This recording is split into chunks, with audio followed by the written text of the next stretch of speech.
So can you fix this problem on your Peacock app? So all you have to do, so you just click here on settings here. So when you click here on settings, it's going to take you to next step here.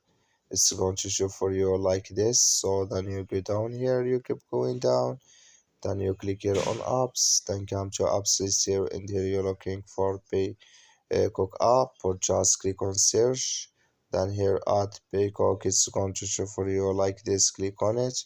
So then it's going to take you to this list here. Then all you have to do, just click here on force stop. Then you click on OK. Then you go down, just click here on storage. Then come to storage list here. Then all you have to do, just click here on clear cache. Then all you have to do, so you just turn off your Wi-Fi and turn on it again, then it's going to work with you.